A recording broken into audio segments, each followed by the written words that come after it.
परमेश्वर की बड़े नाम की महिमा हो। फिर से आने वाला प्रभु यीशु मसीह के मीठे और पवित्र नाम से सबको जय मसीह की। परमेश्वर ने आज फिर से एक बार और सुबह के टाइम परमेश्वर का वचन के साथ आने के लिए परमेश्वर ने एक अवसर दिया है, इसलिए परमेश्वर को बहुत बहुत धन्यवाद देता हूँ। आजकल हम निर्गमन की किताब 20 अध्याय से कुछ बातें मनन करके आ रहा है। परमेश्वर ने इस्राएली लोगों को पालन करने के लिए 10 आज्ञाएं दिया है। 10 आज्ञाओं से हमने 3 आज्ञा तक देखा है, 7वीं पद तक। हम आज उसका 14 आज्ञा के ऊपर आ जाए। 14 के बारे में 8वें पद से लेकर 11वें पद तक हम देख सकता है। हमको क्या करना है? विश्राम दिन की पवित्र मानना, स्मरण रखो। विश्राम दिन, शबत डे, शाबत का दिन, 7वें दिन। आइए हम उस पद को हम थोड़ा पढ़े। निर्गमन की किताब 20 अध्याय, उसका 8वें से लेकर 11वीं पद तक। तो विश्राम दिन को पवित्र मानने के लिए स्मरण रखना। 6 दिन तो तू परिश्रम करके अपने सब कामकाज करना, परंतु 7वें दिन तेरे परमेश्वर यहोवा के लिए विश्राम दिन है। उसमें ना तो तू किसी भांति का काम काज करना, और ना तेरा बेटा, ना तेरी बेटी, ना तेरा दास, ना तेरी दासी, ना तेरे पशु, ना कोई परदेशी जो कोई फाटकों के भीतर हो, क्योंकि 6 दिन में यहोवा ने आकाश और पृथ्वी और समुद्र और जो कुछ उसमें है सबको बनाया, और 7वें दिन विश्राम किया। इस कारण यहोवा ने विश्राम दिन को आशीष दी और उसके पवित्र ठहराए। बहुत क्लियरली इधर बता रहे कि remember the Sabbath day to keep it holy. विश्राम दिन को पवित्र बनना कभी ना भूले। विश्राम दिन यहोवा का दिन है। बोल रहा है 6 दिन तुम कुछ भी काम करे, परंतु 7वें दिन में तू विश्राम होकर उसी दिन को पवित्र करना है।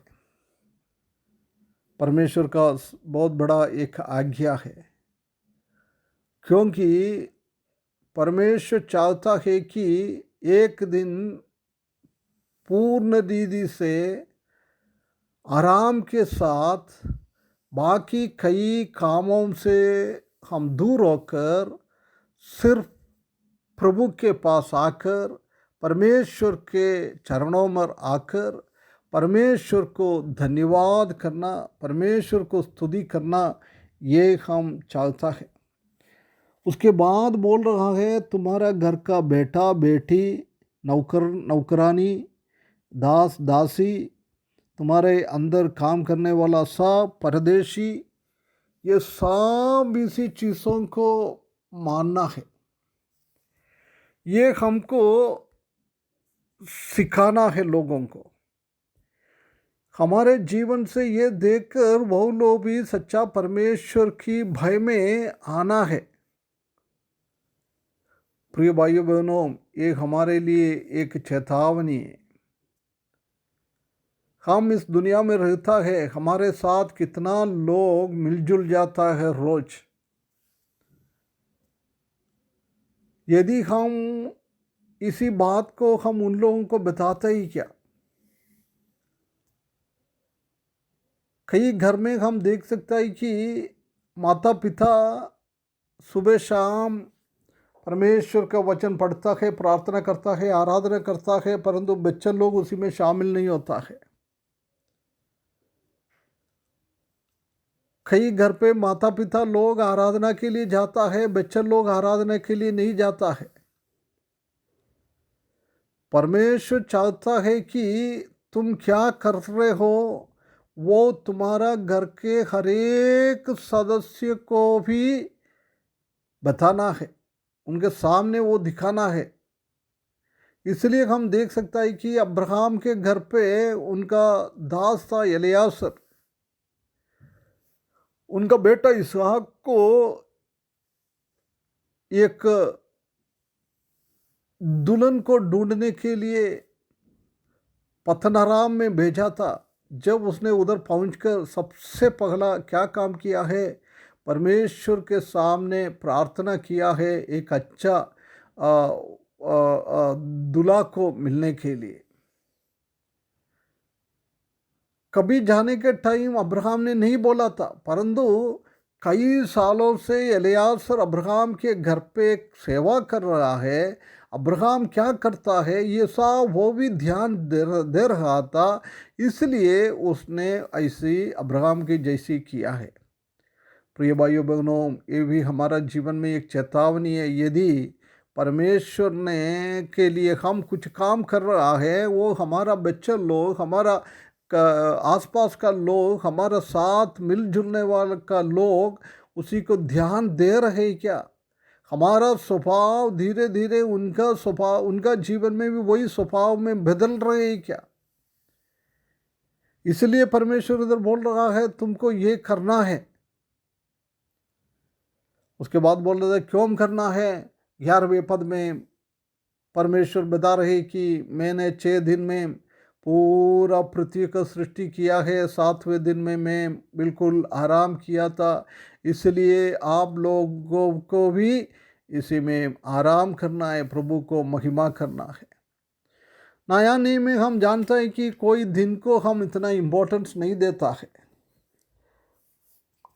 पहला शताब्दी से हम देख सकता है कि परमेश्वर का संत जन इतवार के दिन, पहले हफ्ते के पहला दिन प्रभु के सामने आकर आराधना करता था। इसलिए हमको भी पहला का हफ्ते का पहला दिन आकर परमेश्वर को स्तुति करना है, परमेश्वर को आराधना करना है। वो सब लोगों को जानना चाहिए हम परमेश्वर को सच्चा और आत्मा में आराधना कर रहा है। हम एक नमूनादायक बनना है, ये परमेश्वर हमसे चाहता है। हमने इसी के द्वारा परमेश्वर से आत्मिक आशीष पाया है। हमारा साथ वाला लोग भी ये परमेश्वर के साथ ये आत्मिक लाभ उनके जीवन में उठे, ये हम चाहता है। इसलिए परमेश्वर को एक दिन हम पूर्ण रीति से आराधना करने के लिए, महिमा करने के लिए, संत जनों के साथ, बच्चों लोगों के साथ, सबके साथ ये काम करने के लिए परमेश्वर हमको इस वचन के द्वारा सहायता करे। उसके बड़े नाम की महिमा हो।